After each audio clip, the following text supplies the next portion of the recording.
I am content creator Claudine Francois and the founder of In Good Clean Taste. I am dedicated to helping women entrepreneurs design a healthy lifestyle by incorporating healthy, delicious tools, tips, and resources that empower their inner and outer game. Every episode, my featured guest and I share our healthy, delicious lifestyle journey on my globally recognized show, Healthy, Delicious Lifestyle with Claudine.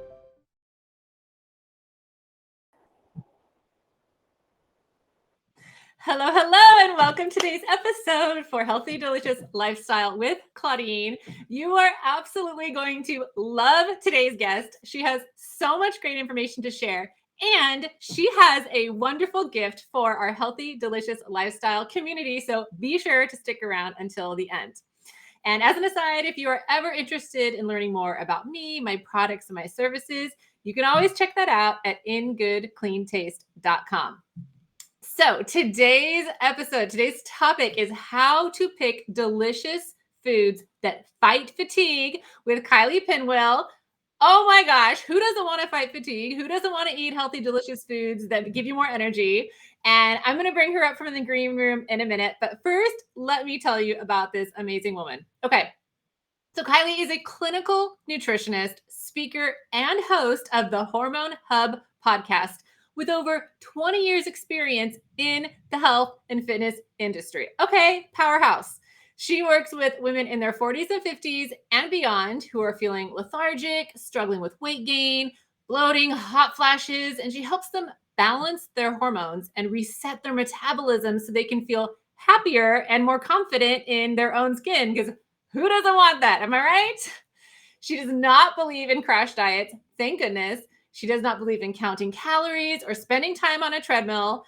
And she absolutely rejects the idea that being healthy means missing out on fun, right? Because life is too short. After battling with her thyroid, fighting a losing battle with her metabolism, and constantly feeling exhausted and living in denial about getting older and approaching menopause, she has hit 50 and is feeling better than ever, right? What an amazing lady. Let us bring her up. You can meet her yourself. You'll know what I'm talking about. Hi, welcome to the show. Hi, thank you, Claudine. Hey, everyone. Thanks so much for having me. I'm really excited to be here. Super excited. Thank you so much for being here. Oh my gosh, you are speaking my language. I cannot wait to hear all the wonderful things you have to say. And the first thing I'm going to ask you is what I ask all my guests, which is, what does a healthy, delicious lifestyle mean to you? That's a great question. I think to me, it just means doing most of the good things most of the time. So instead of, holding this, we have to be perfect to be healthy, we can't ever have fun and we can't ever, eat pizza or drink wine or do anything like that. It's, healthy living is about being consistent. So yes, you can go off and do those things, but then you fall back on the good habits. And it's when you do those good habits consistently, that's where you can, maintain, a healthy weight. You can have lots of energy. You can have vitality, rather than this all or nothing kind of approach that the diet industry has put on us. So, definitely consistency over perfection for sure. I love that. And I think it's especially poignant for a lot of women because we have been almost conditioned to believe we have to be 100% all the time. We have to strive for perfection. If we aren't Wonder Woman, then what are we, right? Yeah. And I think, there's so much guilt and shame, around food and, and which is crazy because when you look at other cultures and the way they eat, food is the connector with everyone. Whereas I think, Western sort of, I know certainly in the States, certainly in Australia, we've got this idea of, all these foods that are bad for us. And whenever we have them, we've fallen off a wagon and it's, we beat ourselves up and it's just crazy. Yes. And yes, I'm saying yes with like a little bit of a hesitation because I know there are certain foods for me that if I do decide to indulge, like I am really not loving life because they just have such a negative impact on me. Oh, 100%. And it's knowing what works for your body. And we're all different. We are all different. So yeah. No, I always sort of say to clients, choose foods that energize you and lift you up and make you feel lighter and and good, not foods that are going to make you feel heavy and lethargic and bloated. They're not the right foods for you. And, you know, we're all so different. So what works for you might not work for me. So, you know, that's I think what we need to remember as well. And I love that mindset. It's basically saying, be good to yourself. Yes, be kind to Right? yourself, ladies.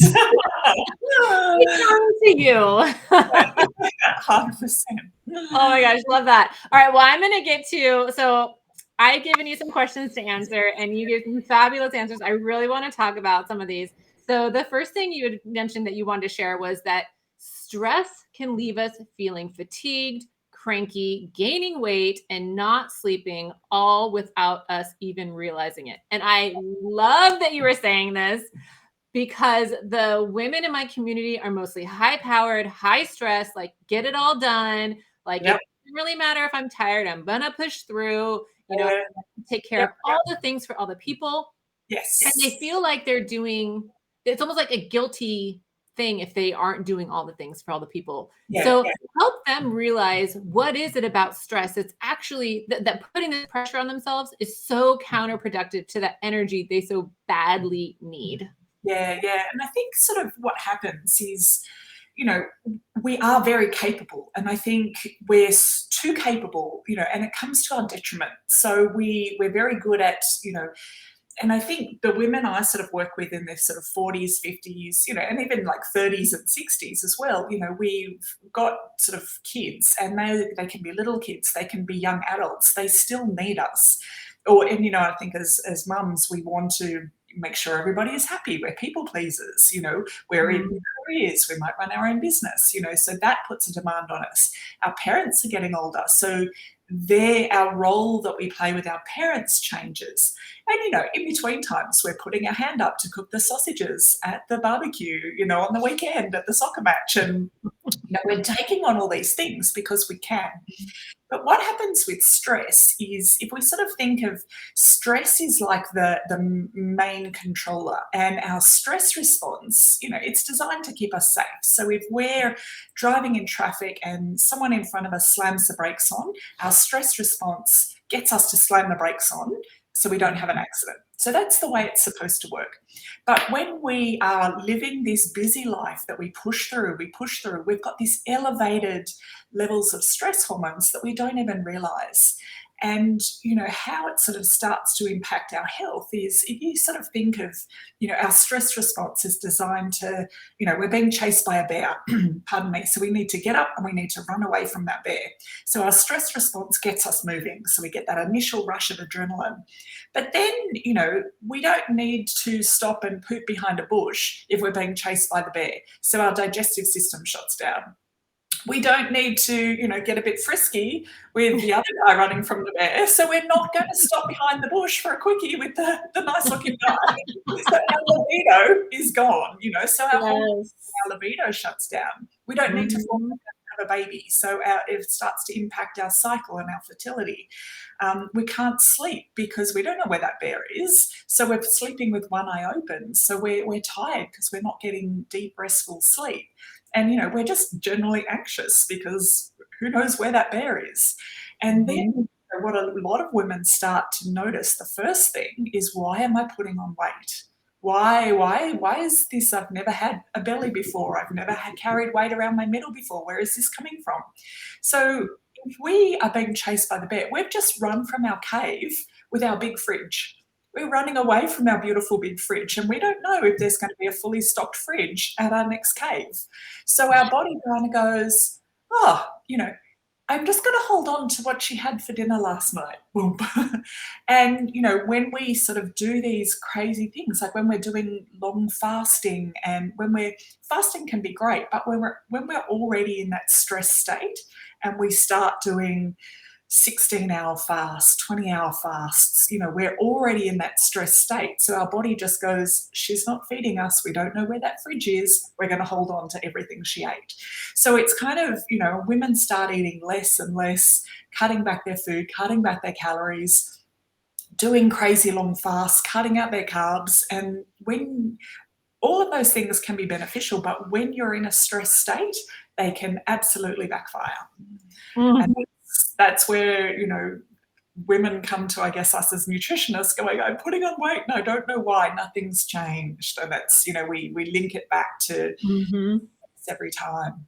I feel like this is like one of those healthy, delicious lifestyle moments right there, because what you're saying, what I hear you saying is that the stress response is impacting our body, not only in the obvious ways that we're stressed out and we're probably screaming at our kids, spouses, whoever's in the way. And yeah, right. You probably know it's not like we're not getting the best sleep when we're stressed, but it is impacting our metabolism.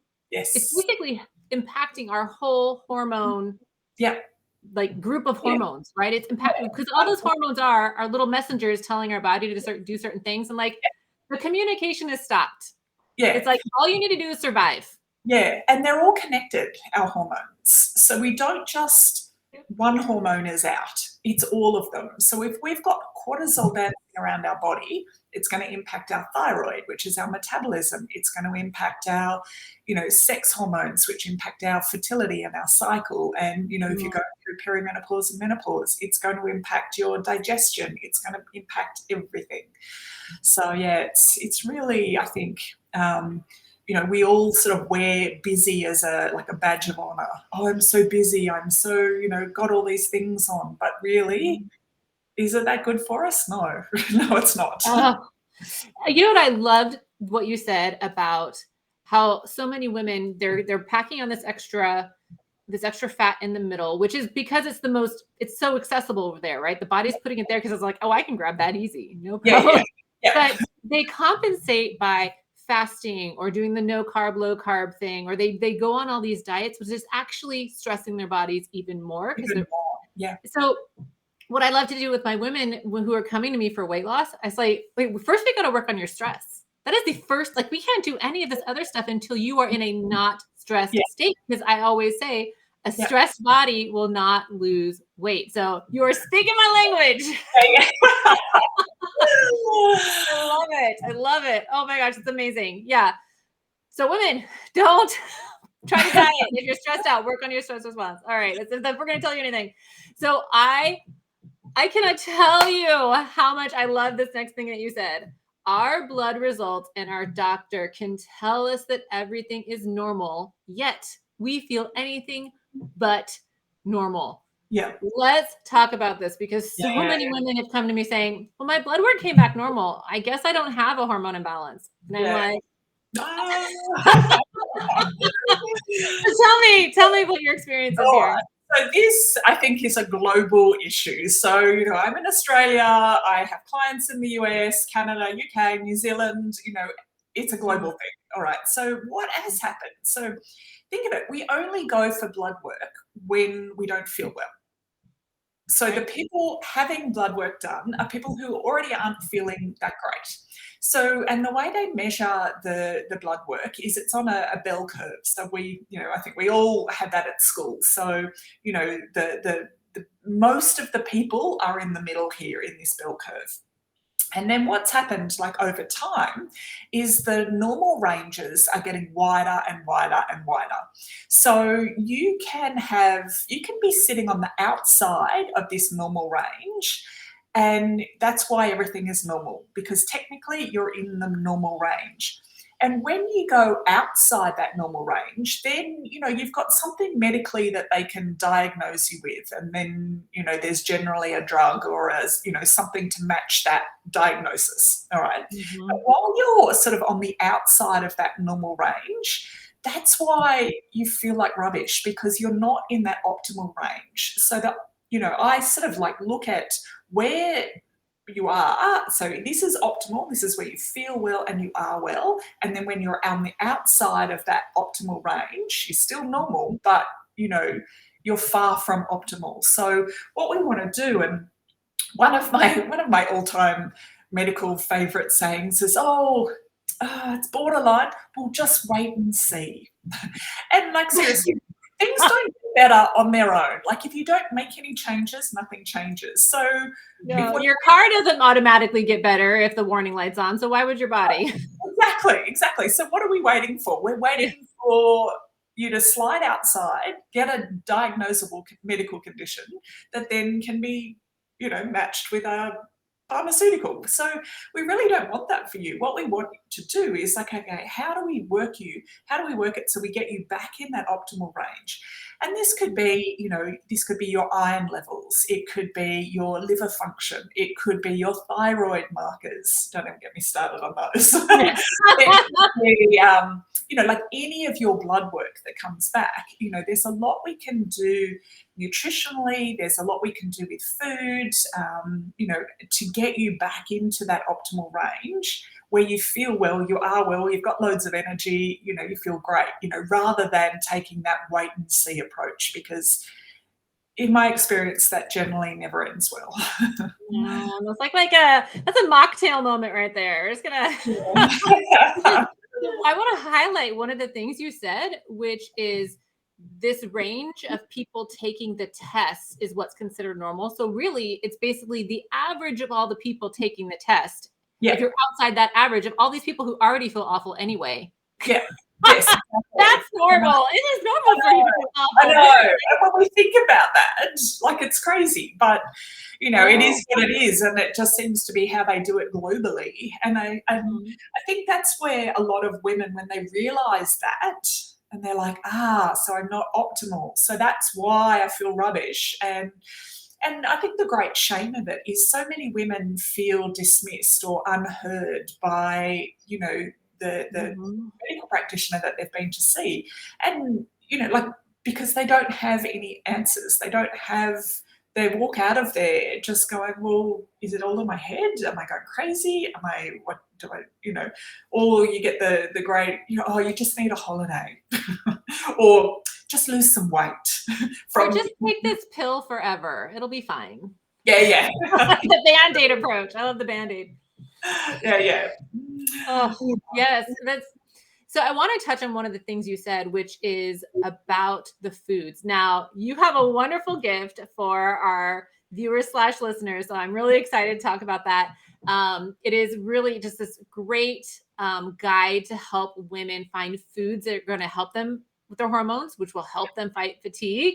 And there are a few things that I just pulled out. Now, for those of you listening / watching, there's so much in here. We are only going to talk about like 2 or 3 things. So just know that this guide is absolutely worth it. And it's absolutely free to you all. So thank you, Kylie. That is really sweet. So one thing, because this is one thing that I love to talk about, is like when you're trying to feel satiated, when you're trying to find other options of things to eat, finding simple swaps for healthy fats can make a huge difference in energy levels. And one of the things that you mentioned is tahini. And the reason why I want to highlight tahini is I don't think a lot of Americans use tahini. I mean, there are certainly some that do. I'm not saying nobody does, but I'd love to hear what some of your favorite uses are for tahini, like what it is, what's great about it, and how you use it that you can incorporate it into your meals.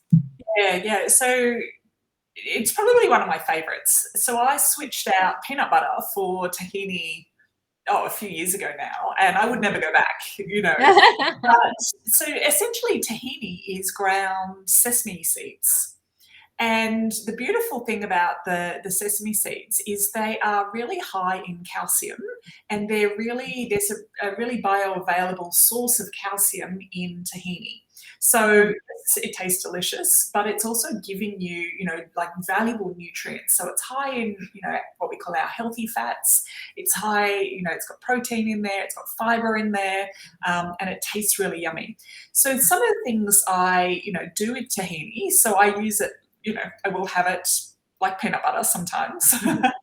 But I also use it, you can make hummus with it. One of my favorites is a quick salad dressing. So, a couple of spoonfuls of Greek yogurt, a couple of spoonfuls of tahini, some lemon juice, some garlic, and you mix it together. And like I can eat that by the spoonful, it's so good. So, so there's lots of different things that you can use tahini. And I think when you get creative and sort of start using it, like where would I use peanut butter or nut butter? Could I use it in a dressing? Could I use it as a spread? Could I use it, with other things? So it's delicious, with eggs and eggs on like rice crackers, things like that as well. So I love that. That's favorite. so good. I went through like a period where I was using it a lot in baked goods. So I would do like, you know how people do peanut butter cookies? I would Yep. do tahini chocolate chip cookies, Yeah, or yeah, I would do energy balls with them. yeah, I even made these like chocolate and instead of peanut butter, tahini butter bars, you yeah, know? yeah. You It's can swap it out for anywhere where you, swap it out for anywhere you would use a nut butter easily. And it's nut free. So if people have a nut issue, it's Yeah, a great substitute, or even like a peanut issue. It's a great yeah. way to avoid that, but still have that texture and, like you said, the protein, the healthy fats. So yay. And I love tahini dressing. So Yes. what you said about the garlic and the lemon juice, and I'm like, yes, I'll put The it best. over roasted vegetable salad or golden. Yeah, Golden. yeah. Love Or that even one. just over, like steamed vegetables, to have it over like steamed greens and things like that. It's delicious. Ooh, yum. Yeah, absolutely. With lamb. Yeah, it's so many uses. So good. Now, here's another one that I don't know that a lot of people use. We put this on our salad and our shakes, but I'd love to hear how you use either hemp seeds or some people call them hemp hearts. Yep. But yeah, what do you like about Yeah. these? What I love about hemp seeds, hemp hearts, is they're a complete source of protein.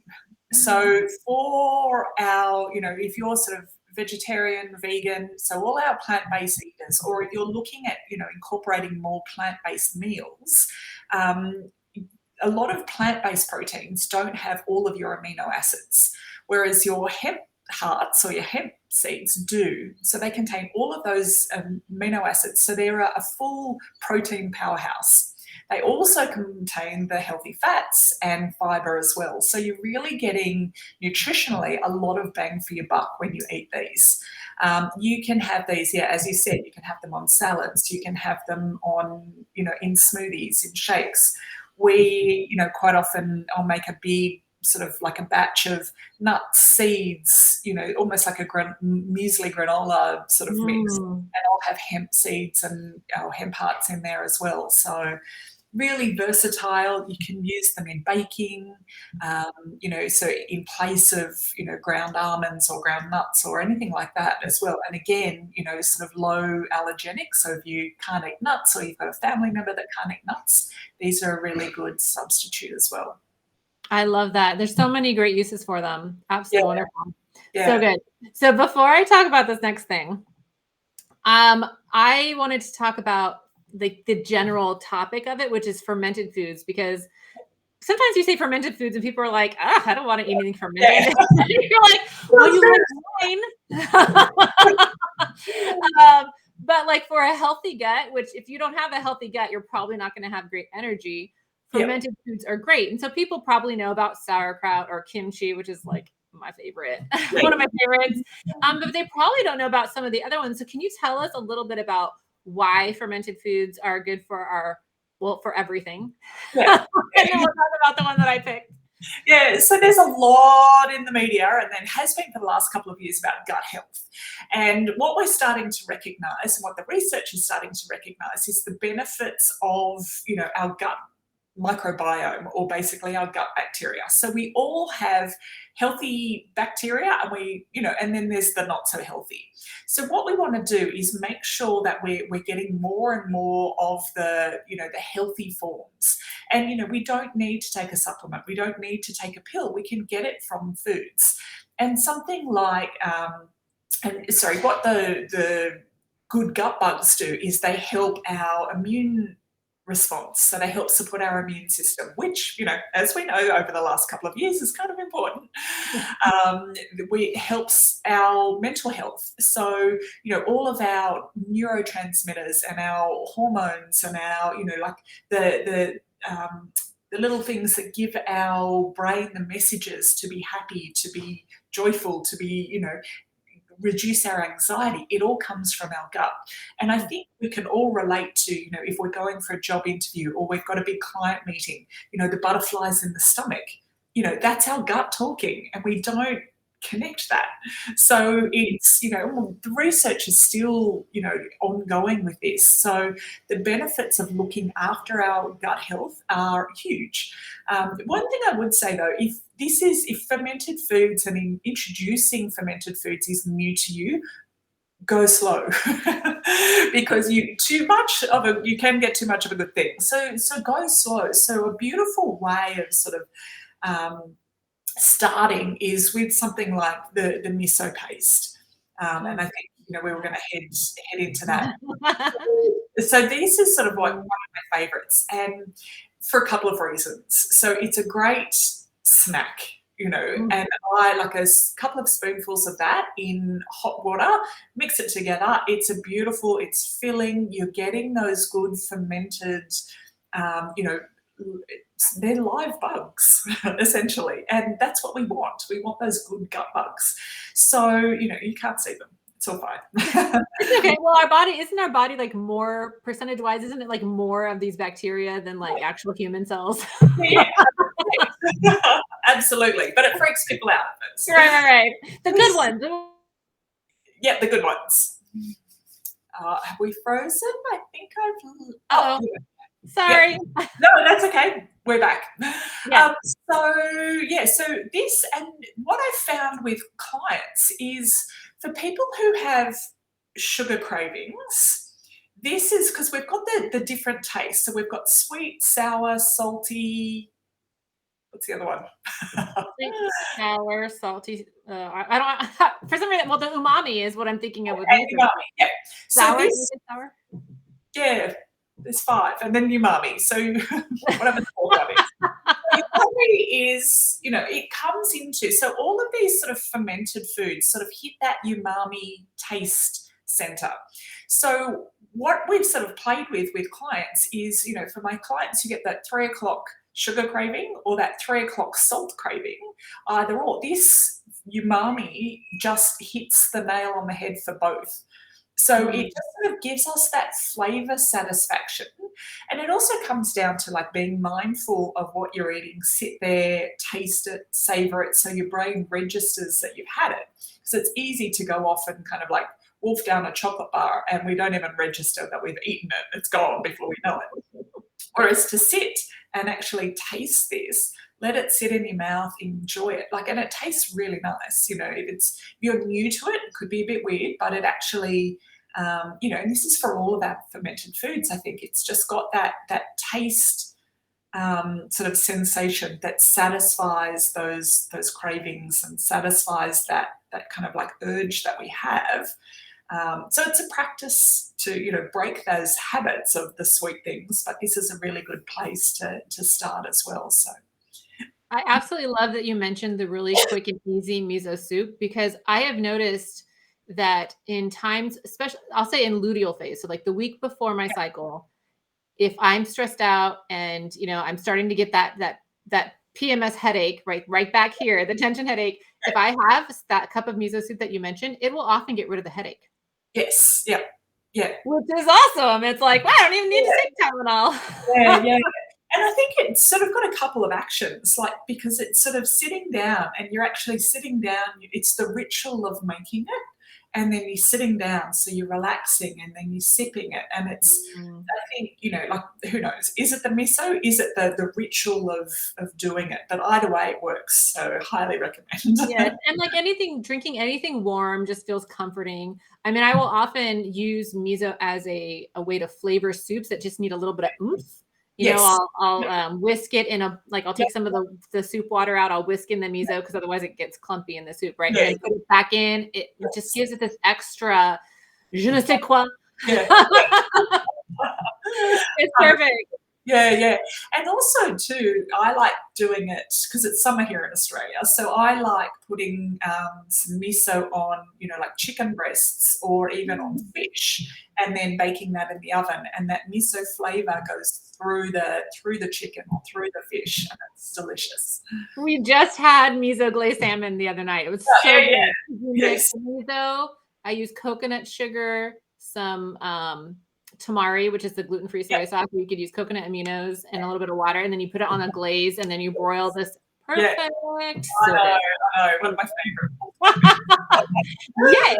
Well, for anyone who wants to know more about hormone healthy foods, this is the free gift. I will put the link in the show notes, but Kylie has very, very graciously agreed to give this to our community for free. So you definitely need to check it out because we have only talked about a very small fraction of the items in here. And I know that we could talk all day long about all this, but it's been like, because like you have so much great information, and I am so thrilled to have that you are here, that you're able to share this with us. And I thank you so much for getting us early.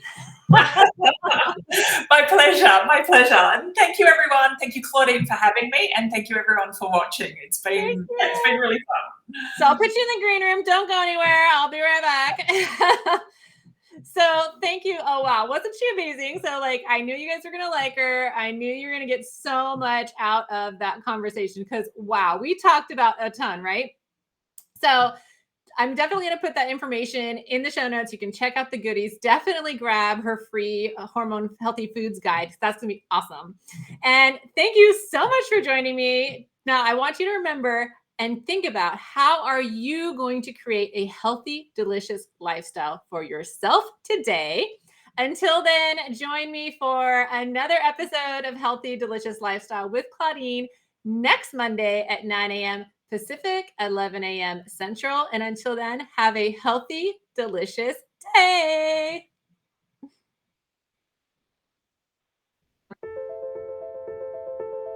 Thank you for joining me today. You can learn more about me, my products, and services at ingoodcleantaste.com. Be sure to join me for another episode every Monday at 9 a.m. Pacific or 11 a.m. Central Standard Time on my globally recognized show, Healthy Delicious Lifestyle with Claudine.